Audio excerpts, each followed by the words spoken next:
Hello, welcome back. Today we are talking about how having a weekly work plan can support you even when you get thrown off your regular schedule. So we're coming up on a time, summer break, if you have kids in school, is coming up. My kids have exactly 1 month from today left until the school year is done.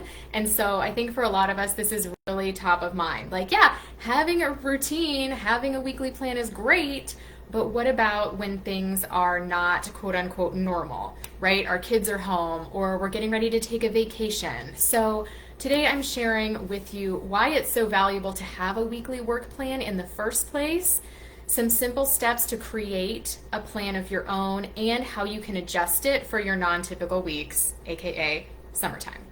So if you are new, hello, welcome. I'm so excited you're here.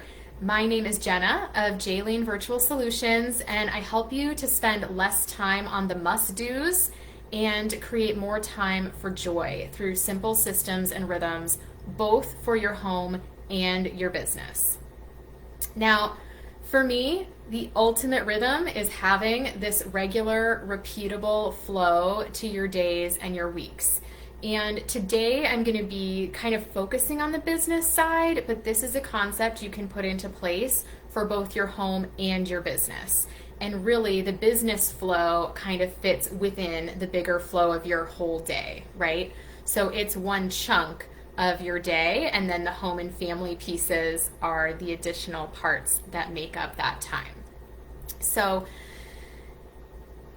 I believe that having this weekly rhythm is so valuable to us. And one of the biggest reasons is that it just lightens the mental load.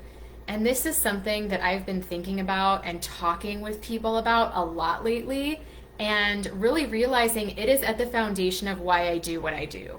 Because the mental load of motherhood is huge, and the mental load of running a business is huge. And all of the things that we're trying to remember, all of the things we're trying to hold on to, all of the decisions that we're making every single day, it all adds up.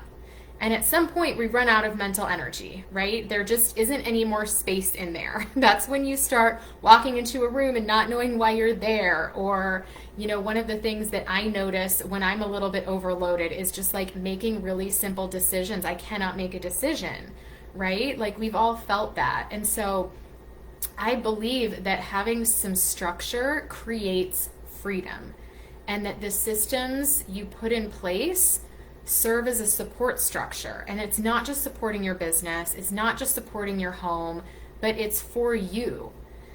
Because when you free up some of that mental space, you can be more present, you can feel more relaxed, more at peace, even more joyful, more creative.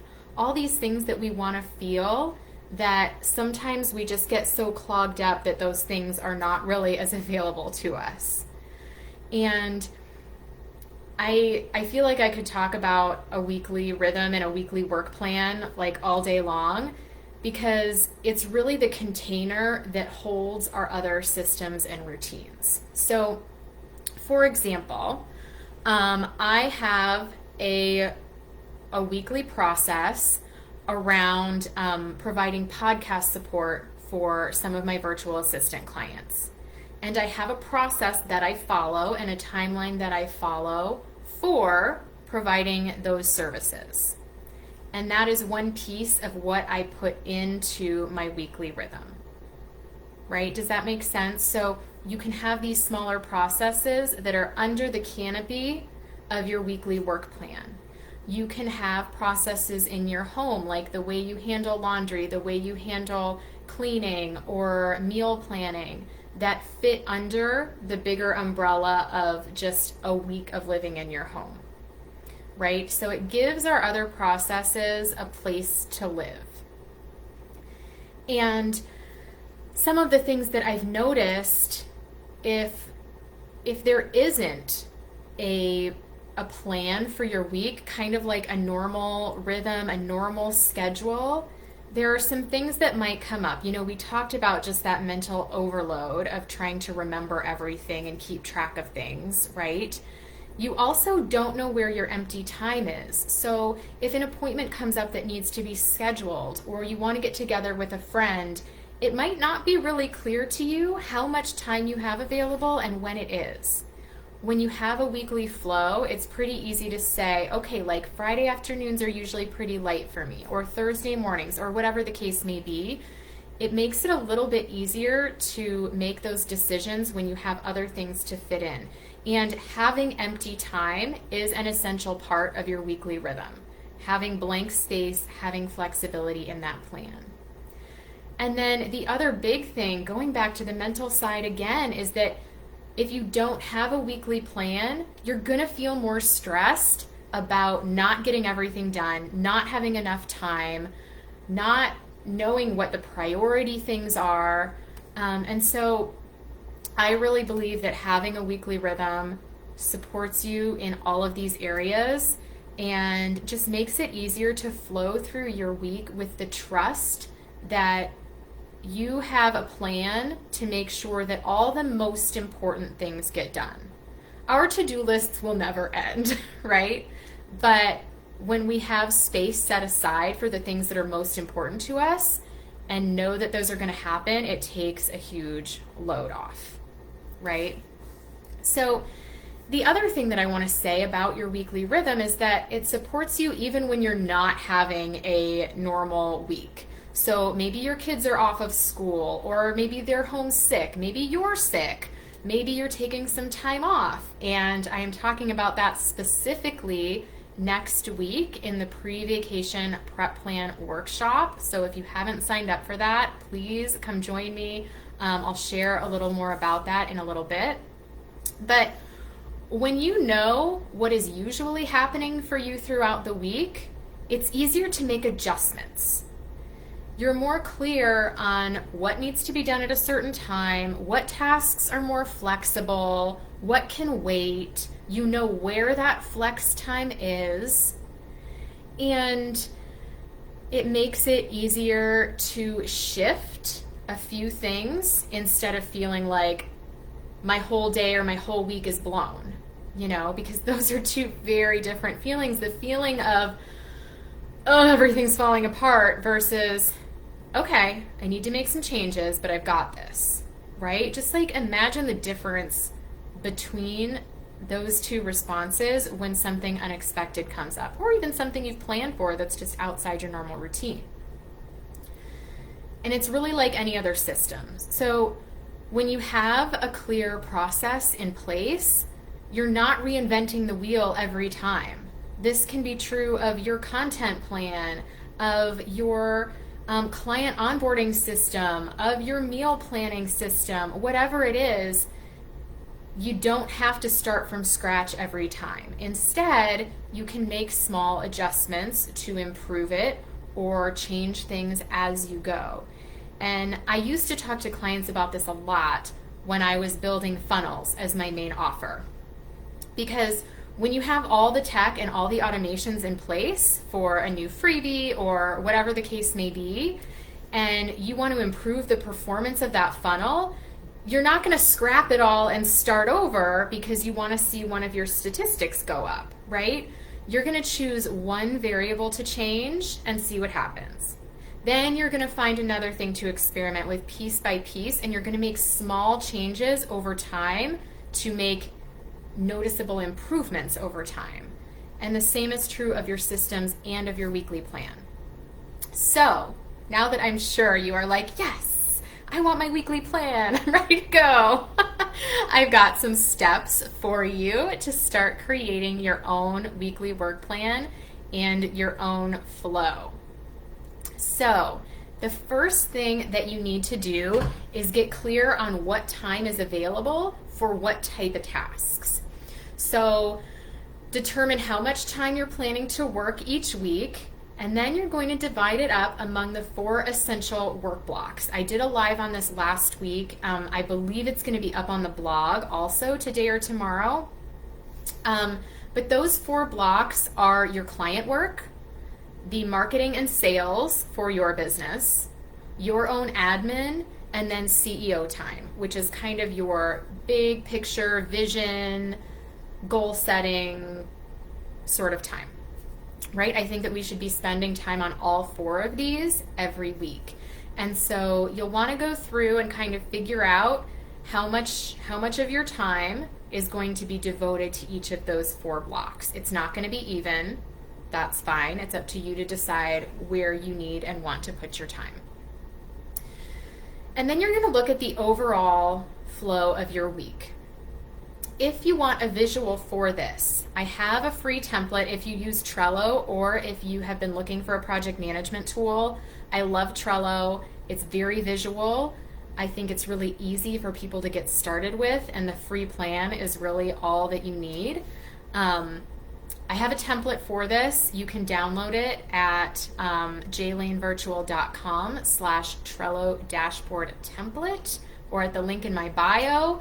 But anyway, you're going to look at the overall view of your week and decide how many hours you're going to work each day and what type of work you're going to do when. So you've kind of broken it up into blocks. Now is when we're going to start plugging some of those blocks into your days. And so there are a few things to think about as you're doing this. The first thing is thinking about the frequency of your tasks. So looking at what you're doing daily, weekly, monthly, and you can even throw quarterly and annual stuff in there, okay? Because, some things are going to be on every single day, and you need to account for that time. Some things are going to be done once a week, twice a week, right?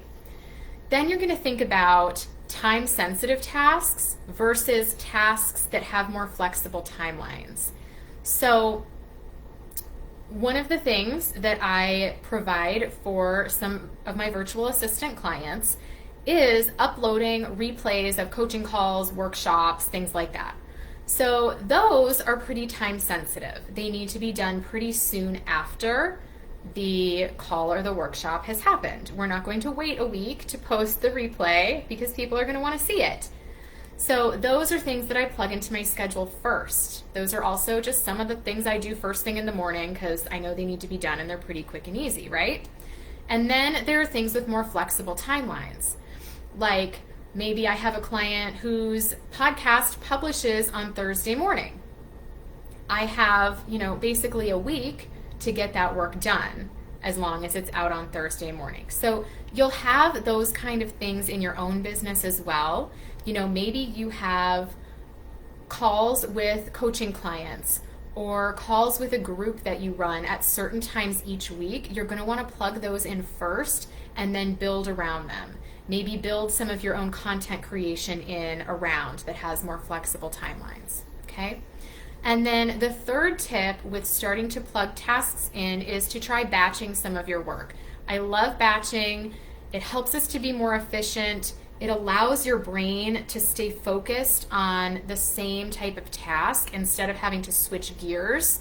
And it just lets you feel more focused and get more done in a shorter amount of time. There are two ways you can batch your work. One is by the type of task you're doing. So like on Fridays, for example, that's my scheduling day. I schedule any emails that are going out, social media posts, things like that. You can pick a type of task, group them all together. The other thing you can do is batch work by client. So if you're doing a couple of different tasks for each client every week, you can say, I'm going to do this person's work on Mondays. I'm going to do this person's work on Tuesdays. So those are two different things you can play around with. But those tips again were think about the frequency of your tasks. Think about whether tasks are time sensitive or a little more flexible, and then try batching, either by the type of work or by client. And then, of course, we're going to leave blank space in your plan.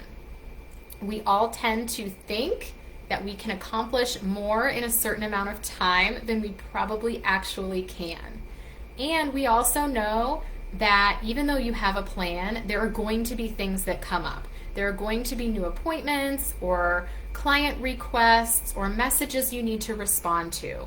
So we're going to allot more time than we need for the tasks that we know are there, and we're going to intentionally build some blank space into the plan for those unexpected things that come up. All right?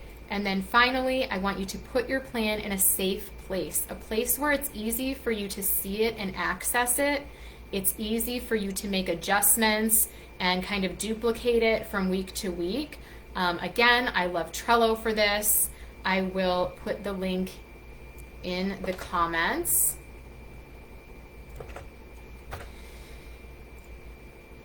And so those are the steps. Figure out how much time you're working with, what needs to get done in that amount of time. Build out your plan with lots of blank space and flexibility, and put it in a safe place. Just doing this, even without all the other systems, processes, routines we could put in place, is going to relieve so much of what you've been carrying. If you've been trying to just kind of go through your week and keeping it all up here, it's going to make a huge difference to have this documented out on paper or, digital paper, because you don't have to carry it in your mind. You don't have to constantly think about it and be trying to remember it anymore. Now, your weekly work plan is also one of the tools that are going to help you the most when your schedule is shifting. So we have summer break coming up, and you might also be preparing your business to take some time off. And when you're clear on what happens in a typical week, you'll also be a lot more clear on what needs to happen before you take a break, before you go on vacation. You'll know what you can work ahead on. You'll know what support you'll need to ask for while you're away. And it will help you feel so much more relaxed while you're away, because you can trust that everything's going to be covered. You'll communicate that clearly with your clients. They will continue to feel supported even while you're reading a book on the beach or by the lake or wherever you're going.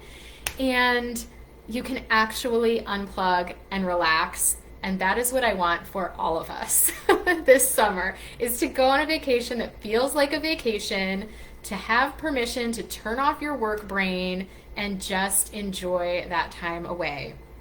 And I am diving into this and lots more related to that next week in the pre-vacation prep plan workshop. It's happening on Zoom, May 9th, 10th, and 11th. That's Tuesday, Wednesday, and Thursday. It's totally free. And we're going to cover what you can set up ahead of time for both your home and your business, so that when you're on vacation, you can unplug and be on vacation. And when you come home, you feel welcomed and hold on to those vacation vibes instead of feeling super overwhelmed by your to-do list and feeling like you have to get everything back together at once. So I hope you will join me. It's going to be really fun, really actionable, because I really just want us all to enjoy summer. It's my absolute favorite time of year, and I want us to have a good time, right? Me, you, all of us, all the mamas out in the world. So you can sign up for that workshop at jlanevirtual.com/vacation. I will put the link in the comments, and you can also find it at the link in my bio. I hope to see you there. I am so excited. So no live here next week. I will be on the workshop. And I hope you have a wonderful week and get thinking about that weekly rhythm. All right. Thanks. Bye.